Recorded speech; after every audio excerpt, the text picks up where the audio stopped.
High school, throw a 12-pound shot, right? You guys know that, right? And in middle school, do you know what shot size y'all throw? Do you remember?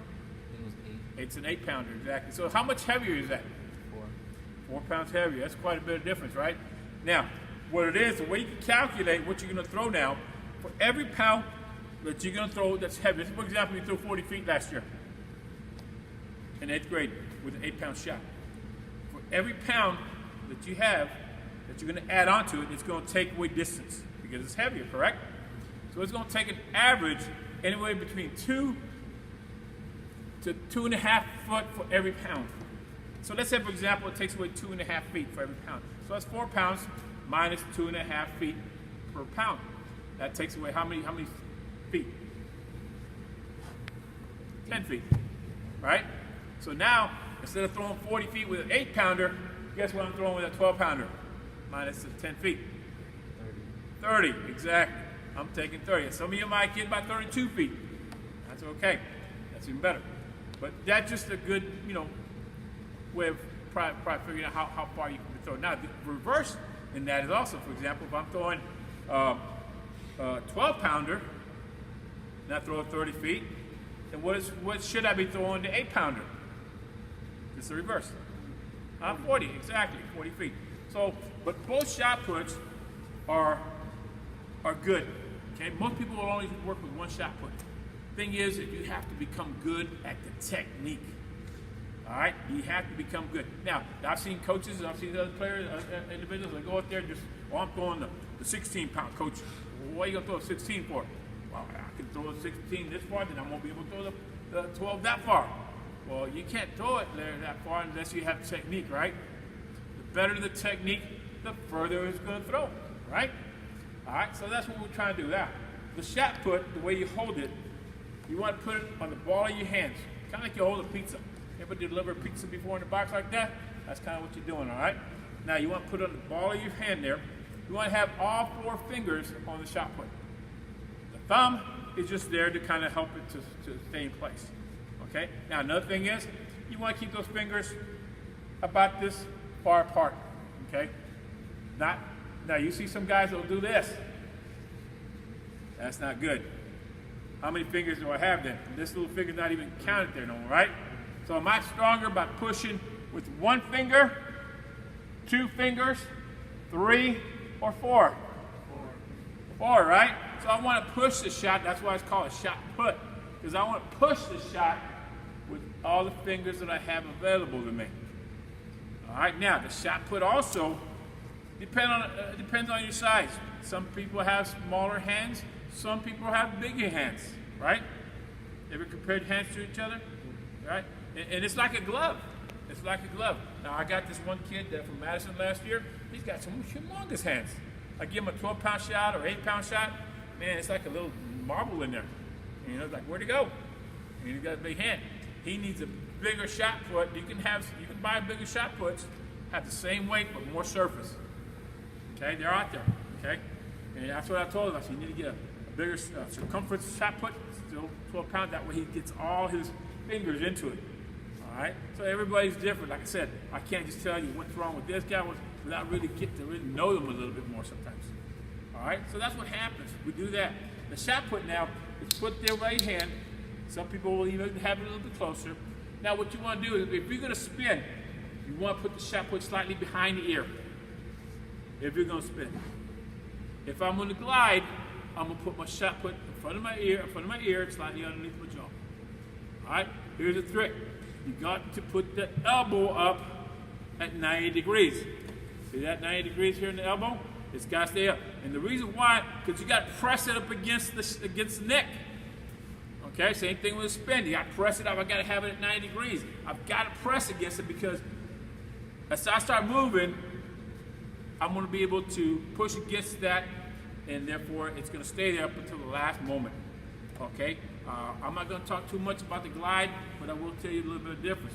All right, for example, in the glide, you're going to go back. The ring is 7 feet circumference, 7 feet across. That means if I'm going to go backwards, I only got 7 feet to maneuver in to get the shot going. Okay, not only that, I'm going backwards. On the discus, I'm on a spin, on a shot put, I'm having to go just like the discus. I'm coming here, and I'm going to create more centrifugal force, more speed. Therefore, I'm going to go faster. Okay? The faster I go, and when I stop to throw the shot put, guess what's going to happen? Bam! It's like somebody slamming on the brakes at 50 miles an hour. And that shot put isn't seatbelted. What do you think is going to happen to that shot put? It's going to fly out of there. Through the windshield. It's going to hit the windshield, out the windshield, and so forth, right? But if I'm going 10 miles an hour and I stop, it's still going to get loose. But is it going to go as far? No. So that's the two comparisons right there. All right. Is it easier to teach the glide? Yeah, sure is. Sure is. You know, much easier. Okay. Does it take more work to learn how to do the spin? Yes, it does. But that's why you got to start now. I don't recommend you starting the week before the first meet, because it takes a while for you to actually learn the spin. And not only that, the advantage between the two is that you're doing the same thing both in the shot and in the discus. All right, so therefore you're working two things at one time, basically. So that's an advantage. All right, going back to the shot put here, again, 90 degrees, right? Bam, here. Always keep up, shot put behind the ear. All right, on the spin, shot put underneath the jaw, on the glide. Elbow up. All right, what's the reason for the elbow up? Push it against good. What happens though if my elbow goes down? What just happened to my shot put? Look at it. Huh? It got loose. Therefore, I'm not using my body in order to push it. Now, when I get ready to throw it, it got loose. It's going to get worse as I go further and further. And guess what it does? It gets further and further. Now, am I stronger with my legs or am I stronger with my arms? My legs. That's what the shot put and discus is all about. Throwing with your legs. But coach, you know, everybody wants to muscle it. The shot put, got to muscle that thing, you know? You don't want to muscle it, okay? You want to use your legs. It's a 2-foot shot putter, 2-foot thrower, discus thrower, okay? So that's what happens, okay? I'm coming here. Now, I'm going to have you guys do some drills here in a minute, okay? The first thing you do here, as I do it for you guys, is that you got that position here. Now, in the spin, I'm going to talk about the spin now, okay? On the spin, you have an imaginary line, or you can actually put a line there from here, from the top of the circle to the toe board.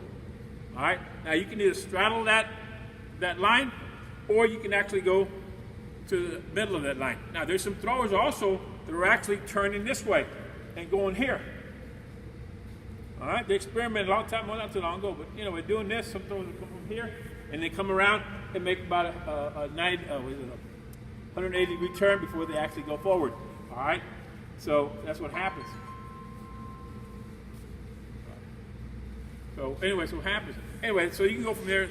You can start from here. If you're athletic enough, you can start from here, all the way around here, and then now you're going. Okay. Now here's the drill. First thing, very simple. I'm here. I want to get myself. Now you'll see some discus, shot putter throwers, and discus throwers start in a different position. They can start up from what I call a front squat position, meaning you ever done front squats? You got the squat, the thing in front of you, right? And you get the back straight, right? Well, you can start like that, same thing. Some people start in that position. And you might see some people almost like in the back squat position where they're actually practically leaning here. All right, those are the two, or anything in between. It's wherever you feel comfortable, okay? Some people feel something in between comfortable, it's good. Some people feel more comfortable right here. That's good, okay? So that's why sometimes it may not be for you. You might say, some coaches say, hey, wait a minute.